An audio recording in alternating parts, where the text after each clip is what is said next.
The Lonely Man. Picture posted by Slick GR and read from the Creepypasta wiki. For the past 2 or 3 years now, I have taken long walks through the forest just behind my house, mostly when I'm bored and there's nothing to do. It can get rather lonely living in a small house far away from any town or city. I never had any real problems with these walks. Nothing that would ever cause me to feel nervous or uncomfortable. This all changed during the winter of 2010. It was during what was known as the Big Freeze of 2010. I looked out my windows at about 11:30 in the morning, and the whole forest behind my house was layered with snow. Because I was into photography at the time, I decided to go out and take pictures of the winter landscape and some trees within the forest. I went out into the snow and made my way into the forest where I usually like to have a walk. I had a small digital camera tucked away in my coat pocket. As I entered, the beauty of the forest amazed me, and I began to take pictures. However, as I was about to take the next picture, the camera stopped working.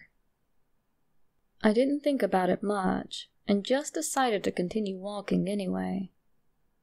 That is when I began to have this strange feeling. The snow stopped falling, the sounds of birds stopped, and the blistering cold wind came to a halt. There was this horrible feeling of loneliness looming over me that I had never felt before. I continued walking, hoping that something would rid me of this feeling.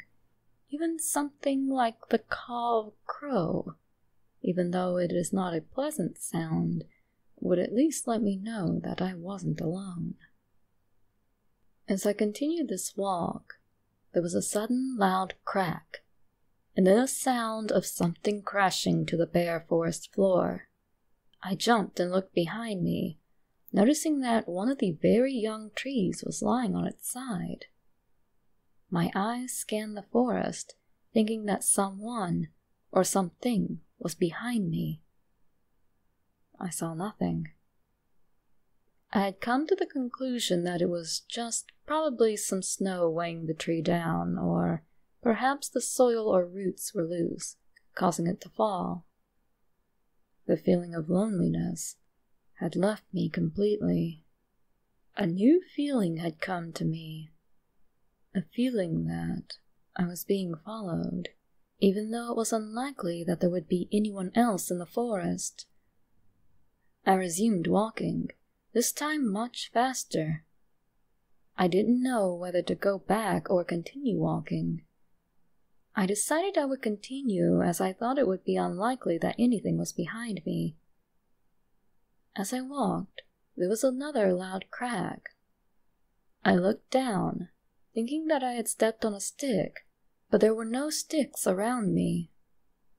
I then looked behind me. Perhaps it was a bird, I thought to myself. I scanned the woods again, this time for longer, desperately looking for the source of the loud noise. Then I saw it, my eyes fixed on this tall figure far in front of me. It was a tall man. It stood by a tree, and the trunk of a tree covered half of its long, thin body. From what I saw, it had a long, thick, dark cloak covering every inch of it. No skin or other body features were visible. It was perfectly still, not moving in the slightest.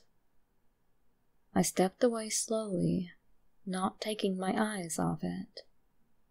But as my foot crunched down into the thick snow, it turned. It had 2 holes cut into the fabric of the cloak. Its eyes were not visible.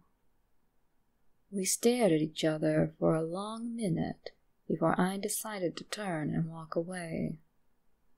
I didn't want to turn away from it, nor did I want to look at it.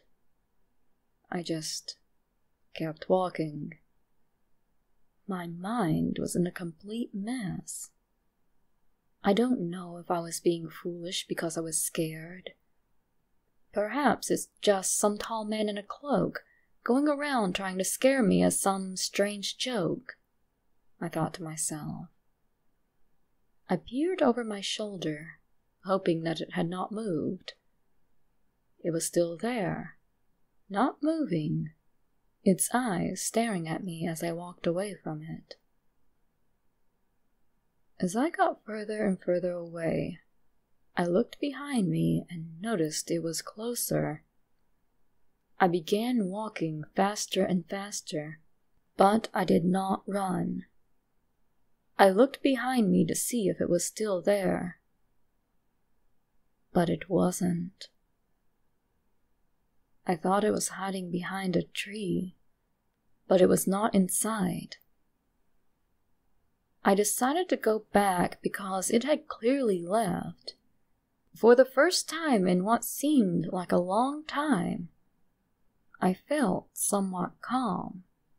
I knew I wasn't alone, but at least I knew I wasn't being followed. I walked back at a very steady pace, even though I wanted to get back to my home as quickly as possible. I made it to the edge of the forest, and I took one final look behind me. I was hoping I would see nothing. But I was wrong.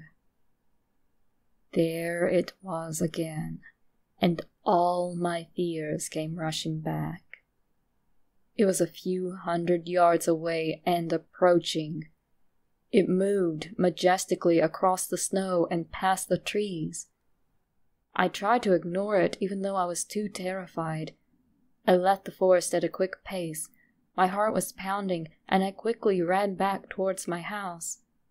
I glanced back, only to see it make its way back into the woods, its eyes staring at me constantly. Its thick, black eyes locked onto me. Its cloak brushed the branches of the trees as bits of snow tumbled down onto it. Then it was gone. Its tree-like body disappeared into the foliage of the woods. For one moment, I felt safe. When I got back to my home, I locked all the doors and closed the curtains. Even though I didn't know what it was, I knew that it had stalked me whilst I was in that forest. For all I know, it could have been a man trying to scare me. But I know that I will never go back into those woods again after that experience. It was a strange experience. I didn't know if the man in the cloak was a threat or not, or whether my brain was making me think he was following me. But I will never forget that day. Sometimes I think I can hear things outside of my house at night, especially during the winter. Maybe it's just my mind. Or maybe it's still out there.